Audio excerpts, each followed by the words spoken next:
જોવાની ટેવ તમે પાડો રે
दर्पण में जोशो तो તમારો મુખ દેખાશે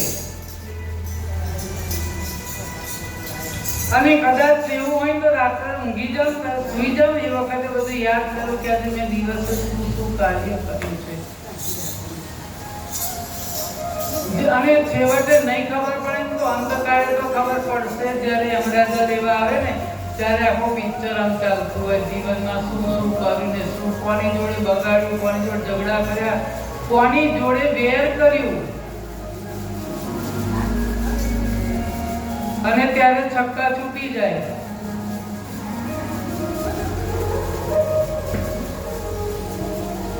પ્રભુ મન રૂપી ઘોડા પર સવાર થશે મન ઉપર હાથ જેમ ઘોડો પર ફેરવે ને તેમ મનને કંટ્રોલ કરો મન ઘોડા જેવું છે આમ કૂદે ને તેમ કૂદે પણ જેમ ઘોડે સવાર હોય અને ઘોડા પર બેસવું હોય ને તો પેલા ઘોડાના હાથ પંપાડે પછી એની પર બેસે એમાં મન ઘોડા જેવું છે એને મનને સમજાવો ના માને તો મન હાથ ફેરવીને કાલા વાલા કરીને સમજાવો કંટ્રોલ કરો મનને વશ કરો જીવનની સર્વ કડવાશો દૂર થઈ જશે ત્યારે સરળતા આવે છે સતચિત અને આનંદ એ ભગવાન સ્વરૂપ છે આ ગુણ બધા બાળકોનામાં જ હોય છે બાળક જેવા થઈ જવું પડે માટે બાળકને પ્રભુના સ્વરૂપ કહેવામાં આવ્યા છે નાના બાળકમાં પરમાત્માનો અંશ વધારે હોય છે પરમાત્મા કેવો રાજી થતો હશે જ્યારે બાળકનું સર્જન કરતો હશે ત્યારે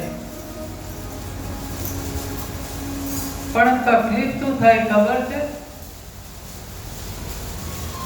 મોટો થાય એમ કે માનવ રડે છે